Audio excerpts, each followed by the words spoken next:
Prezado pós-graduando, seja bem-vindo à disciplina Matemática Significativa. Nessa videoaula serão expostos a você parte do que o caderno de estudos dessa disciplina se dispõe a apresentar.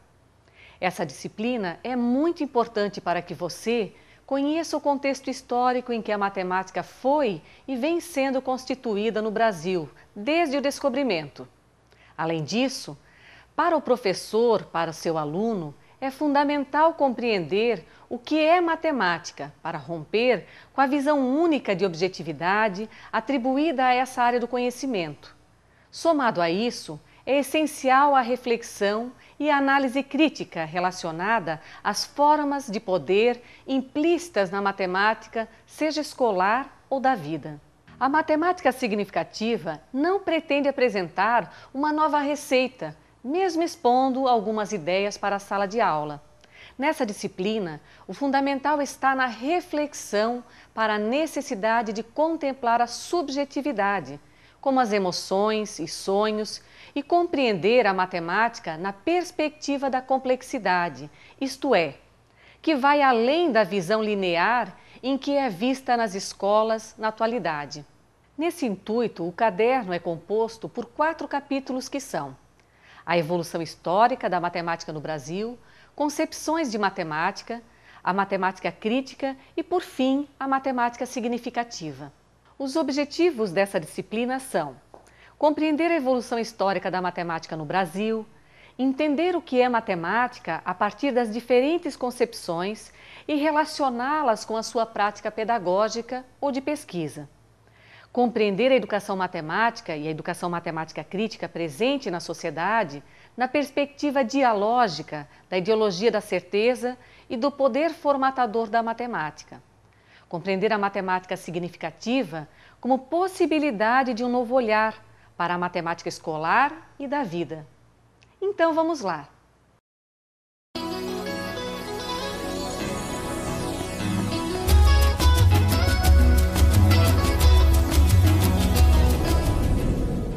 Olá! No primeiro capítulo, você viajará pela história da matemática no Brasil, conhecendo aspectos relevantes de como se deu o início das escolas e o conhecimento matemático no Brasil. Também conhecerá quais foram os matemáticos renomados de cada período da história, juntamente com as principais publicações que tiveram. Você saberia responder quem foi o autor do primeiro livro de matemática no Brasil? Ao estudar o primeiro capítulo dessa disciplina, você terá a resposta. Para iniciar essa conversa, é importante que você responda a si próprio as seguintes indagações: o que fez você ser o que é, ter a estatura que tem, ter escolhido esta pós-graduação em metodologia do ensino da matemática do Grupo Uniaselv, gostar mais de uma cor em detrimento de outra, ter preferência por um determinado alimento, preferir praia ou campo para passar as férias, ouvir e gostar de determinado estilo musical. Para compreender suas próprias respostas, bastaria visitar seu passado e perceber as influências da sua cultura, dependendo da região em que cresceu ou mora, das pessoas que conviveram e convivem com você, das tradições da sua família, da sua descendência, seja indígena, africana, italiana, japonesa ou outra. Dessa forma, o faremos com a história da matemática no Brasil. As primeiras escolas brasileiras foram criadas pelos padres jesuítas. No entanto, a matemática não era vista com bons olhos e, portanto, relegada a um segundo plano. O que importava mesmo para os jesuítas era saber ler e escrever. O início do ensino da matemática no Brasil se deu para a fortificação para a guerra.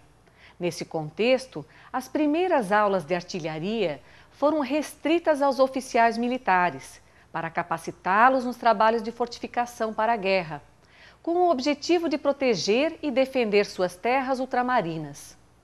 Essas aulas foram instituídas em meados de 1699, mas ainda em 1710 não tinham iniciado por falta de materiais, como compasso, livros e outros instrumentos necessários para aprender a desenhar e fortificar. Já a partir de 1738, para todos os militares que quisessem ser promovidos ou nomeados a diferentes cargos, tornou-se obrigatório o ensino militar. Os primeiros livros didáticos de matemática foram escritos pelo professor e engenheiro José Fernandes Pinto Alpoim. Vale ressaltar ainda o maranhense e renomado matemático Joaquim Gomes de Souza, conhecido por Souzinha, que colou o grau de doutor em 1848. Além disso, tivemos o padre Antônio Vieira, estudioso de cometas, o padre Valentim Stâncil, com a publicação de um livro que tratava sobre planetas, o padre Bartolomeu de Gusmão, conhecido por Padre Voador, com estudos sobre balões. É interessante, ao analisarmos esse período, que a matemática começa gradativamente a se destacar no contexto escolar, tornando-se cada vez mais necessária. Quem diria que de ciência inútil, como era vista no início da colonização, passaria a ser de suma importância. A partir da proclamação da República, a educação brasileira passa por reformas que a faz tomar novos rumos. Nesse contexto, a matemática é elevada na hierarquia do conhecimento escolar. Com o fim da Primeira República e com o golpe militar que coloca Getúlio Vargas no poder em 1930, o Brasil entra na era da produção e no mundo do capital.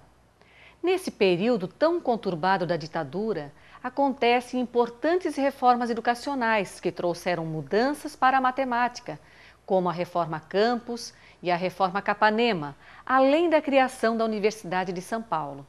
A partir da Reforma Campos, a matemática nasce como disciplina escolar, unificando os ramos da matemática, que são a aritmética, a geometria e a álgebra. Após a Segunda Guerra, com o desenvolvimento tecnológico, econômico e com a ampliação de novos modelos na indústria mundial, sente-se a necessidade de uma escola que dê suporte a essa expansão de conhecimentos. Assim, surge o movimento da matemática moderna no Brasil, que pretendia inovar a matemática, fato que gerou controvérsias entre matemáticos da época no aspecto de ter tido ou não êxito em nosso país. Muito se produziu em pesquisa matemática desde a modernidade até os dias atuais, entre os quais cito a historiografia da matemática no Brasil, a etnomatemática e a modelagem matemática, cuja produção científica já foi e continua sendo apresentada em inúmeros congressos, simpósios e seminários internacionais e nacionais, fazendo com que nossas pesquisas e autores sejam reconhecidos e premiados tanto nacionalmente quanto internacionalmente. Com esse pequeno recorte da história, você terá a compreensão do porquê a matemática teve o valor que tem na atual conjuntura da educação no país.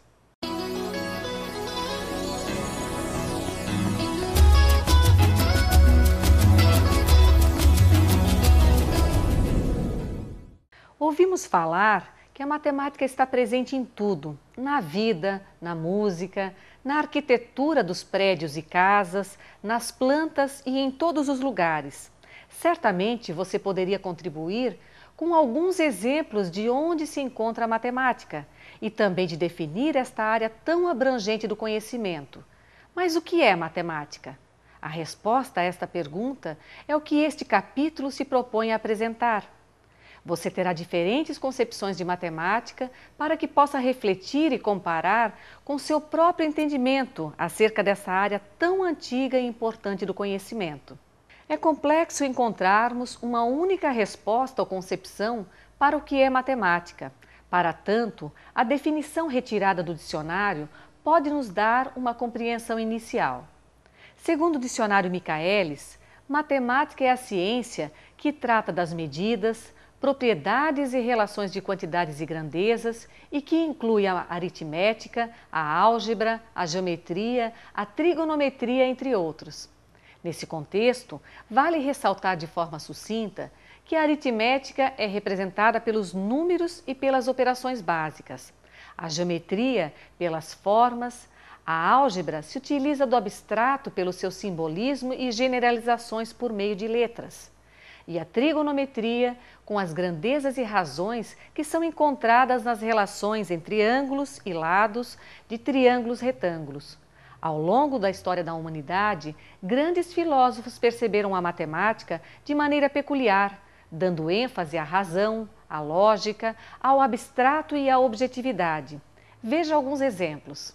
Segundo a professora Maria Ivete Baraldi, em seu livro Matemática na Escola, que ciência é esta?, a concepção tida por Pitágoras ou pelos pitagóricos foi de que todas as coisas eram números.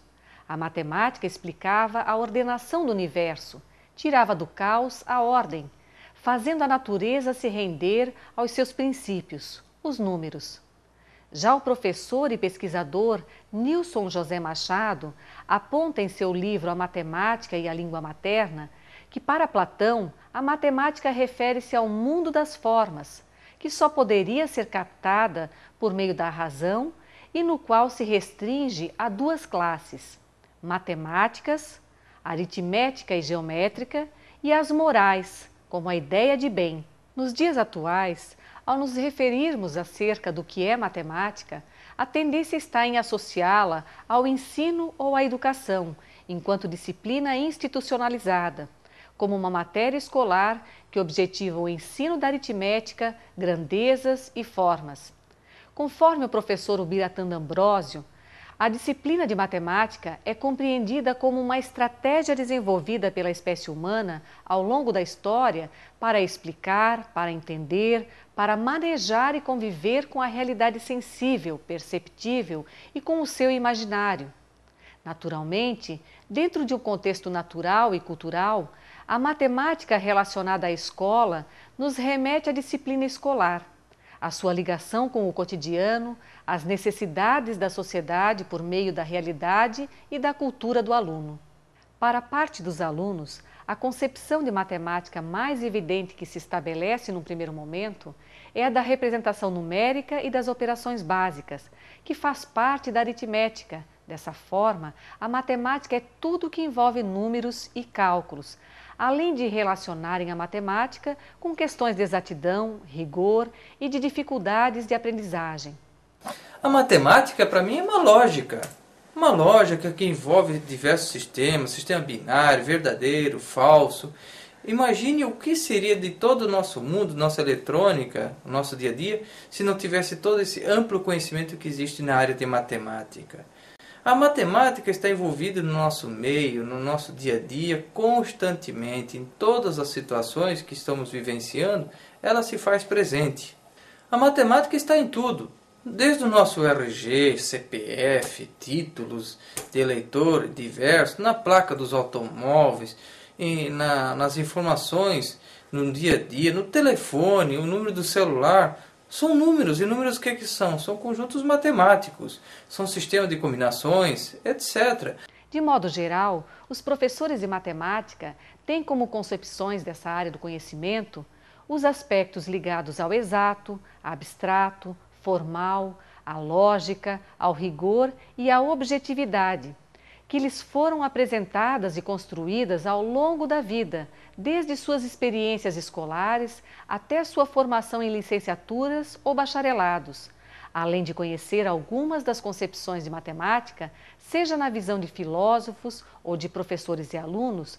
Esse capítulo apresenta mais um dos conceitos de matemáticas dos dias atuais, a fim de complementar seus conhecimentos acerca do que é matemática, que é a noção de padrões e regularidades. Nos últimos anos, a matemática vem sendo entendida como sendo a ciência dos padrões. Segundo o pesquisador norte-americano Kate Devlin, matemática é a classificação e o estudo de todos os padrões possíveis. Neste caso, podemos dizer que a concepção que se tem de a matemática ser a ciência dos padrões faz com que tornemos o invisível visível. Um exemplo disso é a tecnologia utilizada nos celulares, com as ondas via satélite ou mesmo os sinais de wireless para os notebooks, em que mesmo não enxergando as ondas e sinais, as tornamos visíveis por meio desses aparelhos eletrônicos. Sabemos que a matemática serve de ferramenta tanto para o desenvolvimento de programas computacionais desses aparelhos, quanto para a área da física que estuda as ondas. É importante ter em mente que as concepções demonstradas nesse capítulo não são estanques ou neutras, pois alunos, professores e pesquisadores são influenciados uns pelos outros. Se um aluno, por exemplo, tem uma certa concepção sobre o que é matemática, isso é consequência de suas experiências, dos professores que teve, da sua família, da sua vontade e, por fim, da sua história.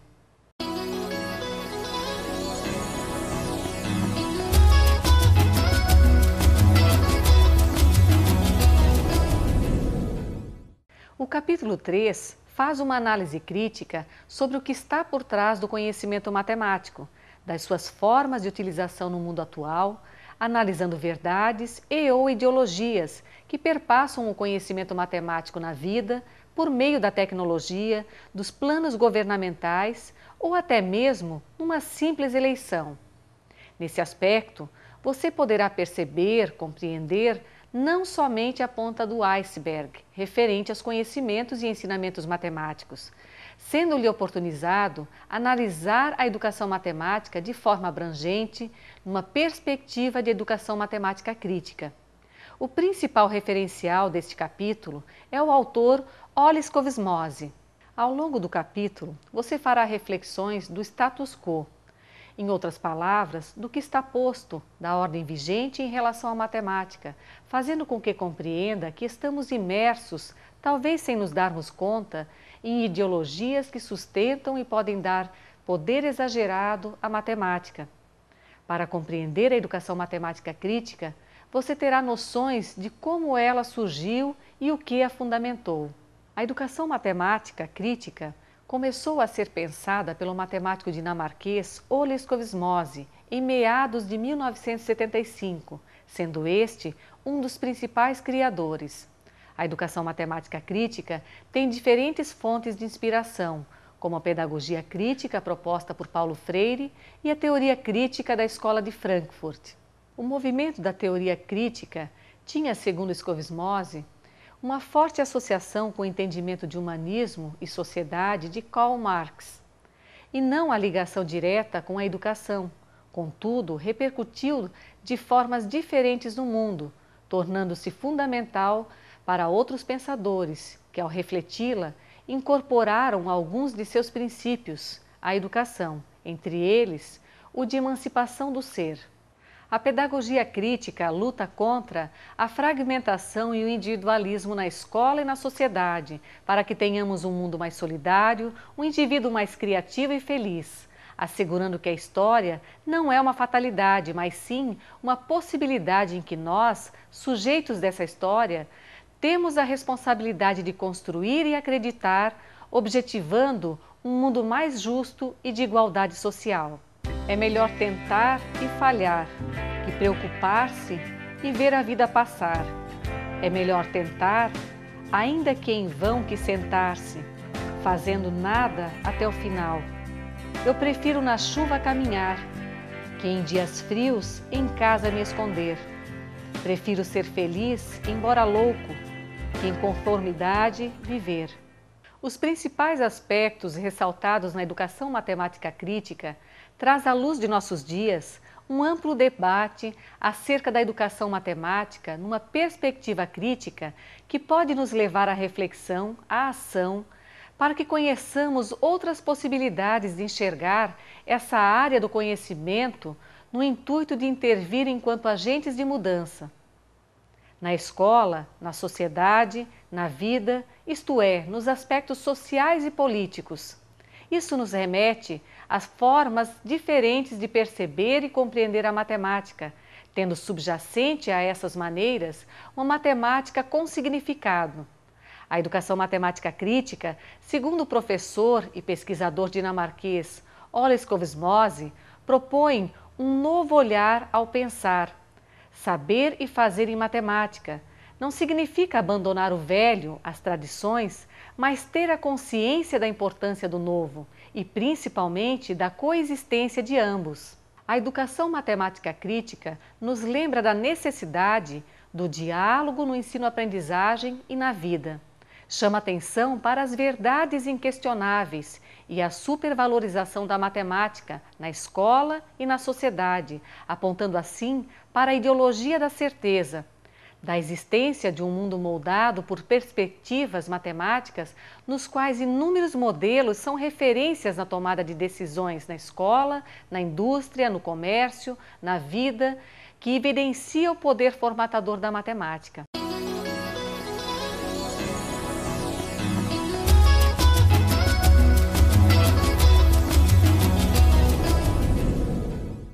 O capítulo 4 trata sobre a matemática significativa e suas perspectivas para o futuro.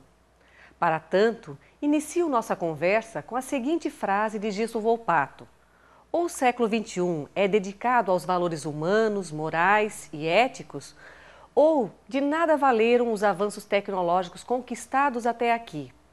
Nessa frase, a questão primordial a ser pensada é a vida, seja na escola, na sociedade ou na matemática. Nesse contexto, a vida é apresentada a partir da complexidade, da transdisciplinaridade, da subjetividade e da esperança, sendo cada uma delas pequenos fragmentos das perspectivas da matemática para o futuro. Pensar em educação e em matemática significa tratar de aspectos da complexidade, levando-nos a refletir o inacabado, a desordem, o caos. O pensamento complexo, segundo Mariotti, tenta religar o que está separado e também considera os pares de contraditórios, como ordem e desordem, certeza e incerteza, incorporando possibilidades como o acaso, a surpresa, as transformações.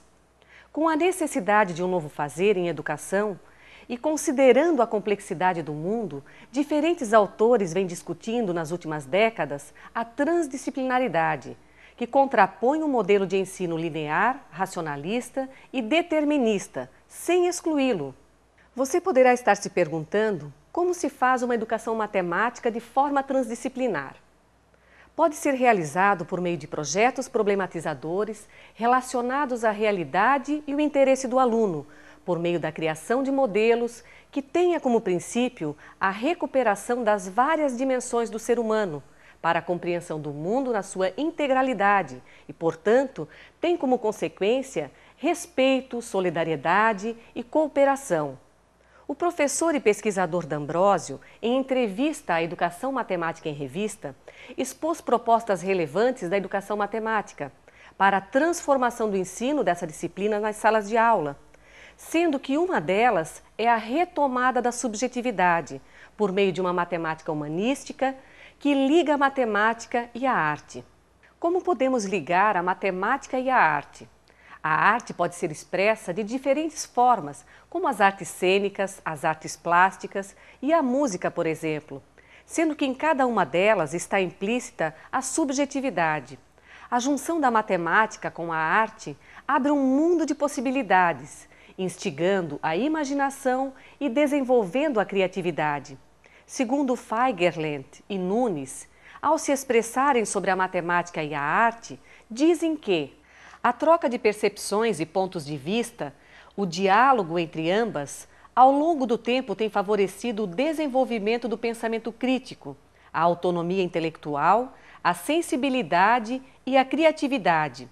Com isso, facilita-se ao indivíduo e à própria coletividade o pleno exercício de suas funções sociopolíticas, culturais e produtivas, colaborando com a construção de sociedades cada vez mais justas e humanas. Em A Matemática e a Esperança, última parte desse capítulo, será apresentada uma breve análise sobre como a matemática que se apresenta no contexto mundial pode apontar para a esperança, proporcionando uma educação para a vida.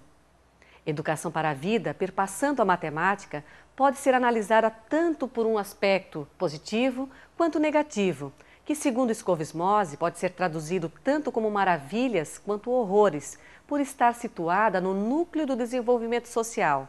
Mas que relação há entre matemática e a esperança?